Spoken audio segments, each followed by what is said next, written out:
Hi guys, welcome back to my channel. In this video, we are going to talk about a woman who runs the TV industry, aka Ekta Kapoor.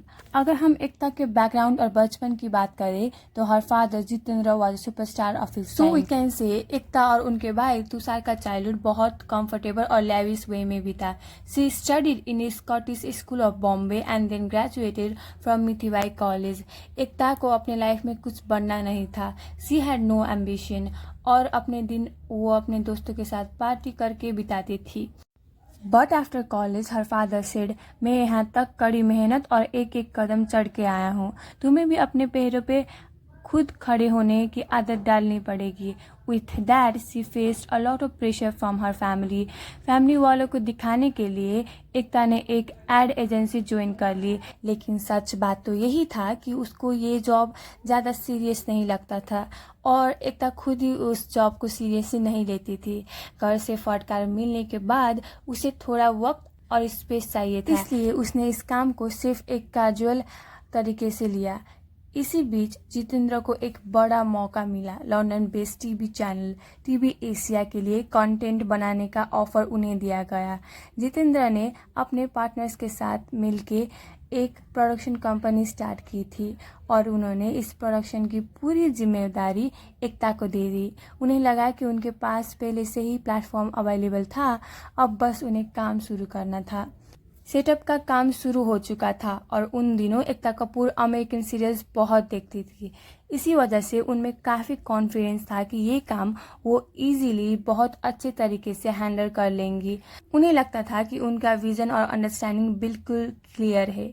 इसके बाद एकता कपूर ने Asia TV के लिए लगभग 5 से 6 pilot episode ready किए। काफ़ी मेहनत, टाइम और क्रिएटिव इफोर्ट लगा था उन प्रोजेक्ट्स में। लेकिन तभी अचानक पता चला कि ये टीवी चैनल्स लॉन्च ही नहीं होने वाले। ये न्यूज़ काफ़ी डिसअपॉइंटिंग थी। आखिरकार एकता कपूर के बनाए हुए सारे पायलट एपिसोड वेस्ट हो गए और इन सब चीज़ों में जितेंद्र का बहुत सारा पैसा एकता कपूर ने डुबा दिया था। एकता कपूर के लिए ये बहुत बड़ा झटका था। वो फेल हुई इस चीज़ का गम नहीं था, लेकिन उन्होंने अपने पापा के पैसे डुबा दिया था और वो इस बोझ को झेल नहीं पा रही थी। During this whole time she had 2 lakh rupees with her and उन्होंने इस रुपए को यूज़ करके उन्होंने एक सीरियल के लिए पायलट वीडियो बनाया।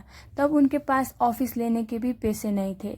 उन्होंने अपने जुहू लोकेटेड कृष्णा बंगलो के बेसमेंट से ही अपने ऑफिस की शुरुआत की और उन्होंने हम 5 का पायलट वीडियो बनाया। ये वीडियो जब उन्होंने GTV को दिखाया तो उन्हें बहुत ज़्यादा पसंद आया and that was the starting point of Ekta Kapoors TV journey. ये सीरियल इतना ज़्यादा पॉपुलर हुआ कि एकता ने जितने पैसे खोए थे उतने कमा भी लिए थे। साथ ही इस सीरियल से एकता कपूर ने इंडस्ट्री को एक बहुत ही ज़्यादा टैलेंटेड एक्ट्रेस दिया था और वो थी विद्या बालन। इसी दौरान उन्होंने साउथ में भी हाथ आजमाने की कोशिश की, लेकिन एकता कपूर ने अपने एक इंटरव्यू में कहा कि साउथ वालों को स्पेशली नॉर्थ वालों से बहुत ज़्यादा प्रॉब्लम है। तब एकता ने एक नया रास्ता अपनाया। उन्होंने रजनीकांत से हेल्प ली और उन्हें अपनी सिचुएशन बताई। तब रजनीकांत ने सन टीवी को कॉल किया और वहाँ एकता कपूर की मीटिंग सेट करवाई और वहाँ से शुरू हुआ एकता कपूर का साउथ का चैप्टर।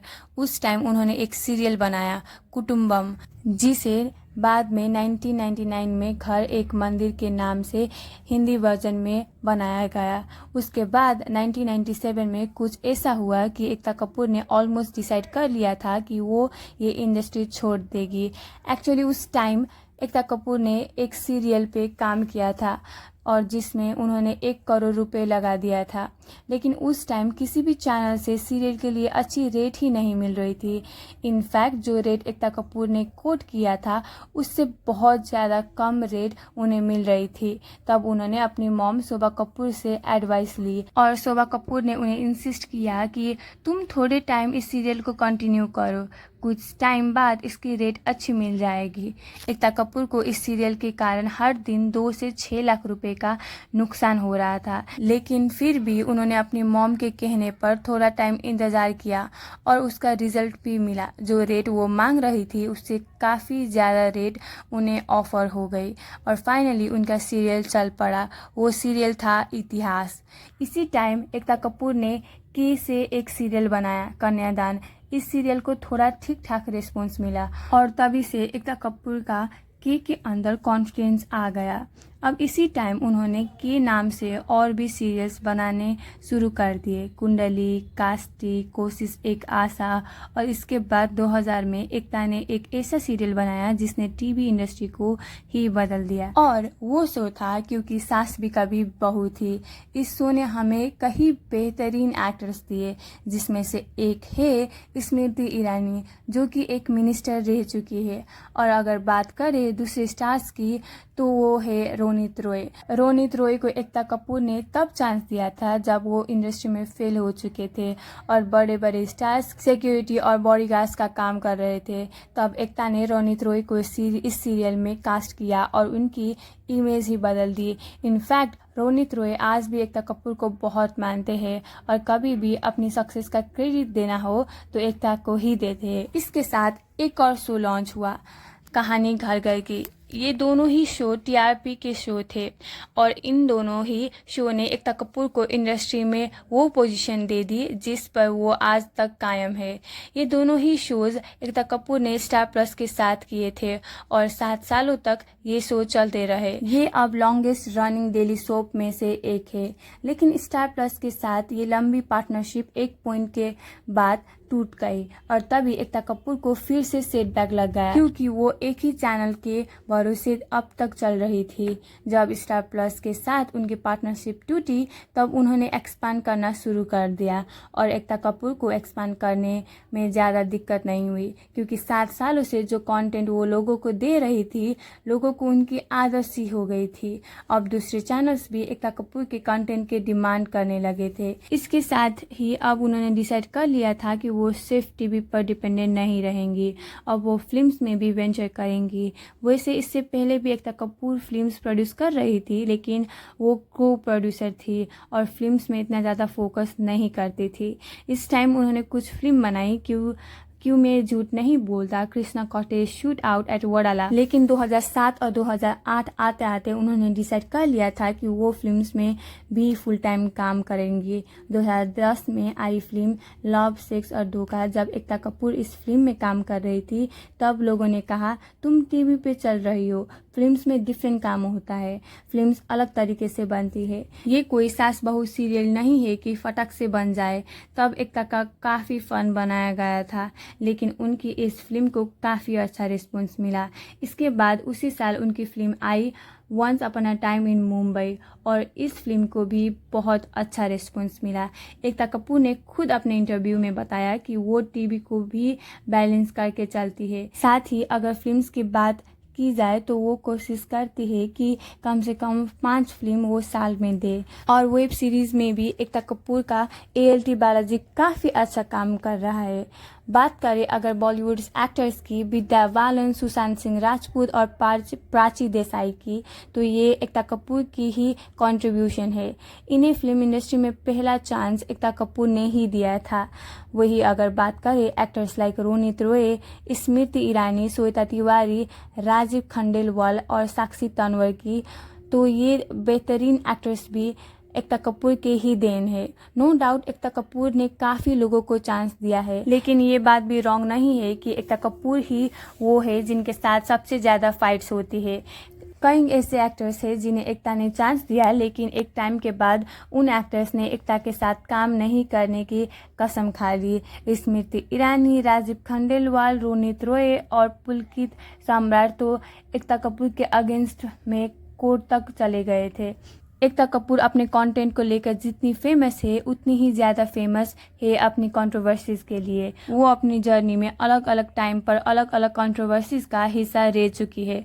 ऑफ्टन एकता को अपने क्लोथ्स के लिए काफ़ी सुनना पड़ता है। वो जिस तरह की रिवीलिंग आउटफिट पहनती है उस कारण उन्हें बहुत ज़्यादा क्रिटिसाइज़ किया जाता है।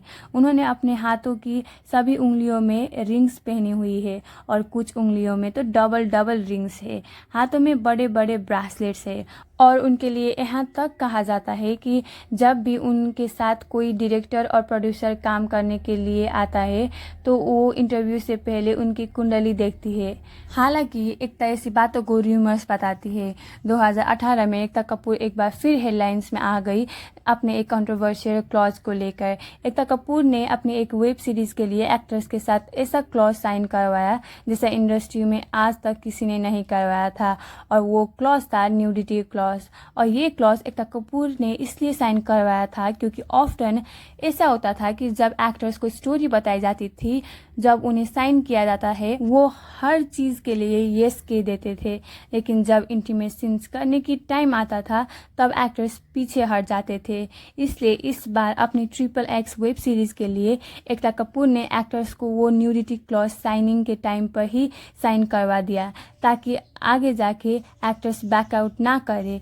ऐसे क्लॉज रखवाने के लिए एकता कपूर को इंडस्ट्री में काफ़ी ज़्यादा क्रिटिसाइज किया गया था। अब बात करते हैं एकता कपूर की शादी के बारे में कि क्यों एकता कपूर इतनी सक्सेसफुल होने के बावजूद उन्होंने कभी किसी के साथ शादी क्यों नहीं की।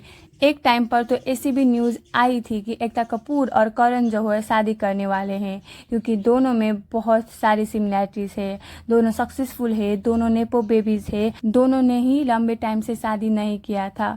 साथ ही एज भी देखी जाए तो दोनों की ऑलमोस्ट सेम ही थी। इन दोनों के अफेयर्स के र्यूमर कभी भी किसके सामने नहीं आए। बहुत टाइम तक ऐसा कहा गया कि एकता कपूर और करण जौहर शादी करने वाले हैं, लेकिन फाइनली ऐसा हुआ नहीं। जितेंद्र के बाद अगर उनकी फैमिली में किसी ने सक्सेस का स्वाद चखा है तो वो है एकता कपूर। वो इतनी ज़्यादा सक्सेसफुल है कि आज वो अपने भाई तुषार के लिए भी कई बार फिल्म्स बनाती है और वो अपनी वेब सीरीज में भी उन्हें कास्ट करती है। इंटरटेनमेंट इंडस्ट्री में फ्रेंडशिप और नेटवर्किंग कॉमन है, लेकिन एकता कपूर के कुछ रिलेशनशिप ने हमेशा हेडलाइंस बनाई है। अनीता हसनंदानी के साथ उनकी बॉन्डिंग पार्टीज, वैकेशन और सोशल मीडिया पोस्ट में क्लियरली दिखती है। मौनी रॉय के साथ भी उनका कनेक्शन काफ़ी स्ट्रांग रहा। दोनों को कई बार लग्जरी ट्रिप्स पे टुगेदर देखा गया था। प्राची देसाई को एकता ने सीरियल से फिल्म तक लॉन्च कर दिया था और दोनों को बीच के ट्रस्ट लेवल हमेशा हाई रहा है। और रिद्धि डोगरा के साथ तो मीडिया ने कि दोनों एक दूसरे को डेट कर रहे हैं। सोशल मीडिया पर उनकी पिक्चर्स, वैकेशन की फोटो शेयर होती है जिससे ये स्पेकुलेशन और तेज हो गई, लेकिन ना एकता ने ना रिद्धि ने कभी इस बात को कंफर्म किया। इसी वजह से कुछ लोगों ने उन्हें लेस्बियन समझना शुरू कर दिया था, लेकिन ये सिर्फ मीडिया और फैंस के स्पेकुलेशन थे। इसका कोई सॉलिड प्रूफ नहीं दे कंफर्मेशन कभी सामने नहीं आया। एकता कपूर के भाई तुषार कपूर भी अपनी पर्सनल लाइफ की वजह से काफ़ी गॉसिप का हिस्सा बने हैं। तुषार ने आज तक शादी नहीं की और उनकी डेटिंग रूमर्स भी कभी पब्लिक में आगे नहीं आई। इसी वजह से कुछ लोगों ने उन्हें गे टैग भी दे दिया था, लेकिन ये भी सिर्फ एक रूमर है जिस पर तुषार ने कभी ओपनली बात नहीं किया है। उन्होंने 2016 में सरोगेसी से अपने बेटे लक्ष्य कपूर का स्वागत किया और सिंगल फादर बन के सोसाइटी को एक यूनिक एग्जाम्पल दिया। रूमर्स और गॉसिप के बीच में एकता कपूर ने भी 2019 में सरोगेसी के थ्रू मां बनने का डिसीजन लिया और अपने बेटे का नाम रखा रवि कपूर। दोनों भाई बहन ने शादी के बिना पेरेंटहुड चूज करके एक स्ट्रॉन्ग मैसेज दिया। इंडस्ट्री में कई स्टार्स कहते हैं कि एकता अपने क्लोज फ्रेंड्स के लिए एक्सट्रीमली लॉयल और केयरिंग है। शायद इसी वजह से उनकी बॉन्डिंग बहुत स्ट्रांग लगती है, जो बाहर से देखने पर रिलेशनशिप जैसी भी फील होती है।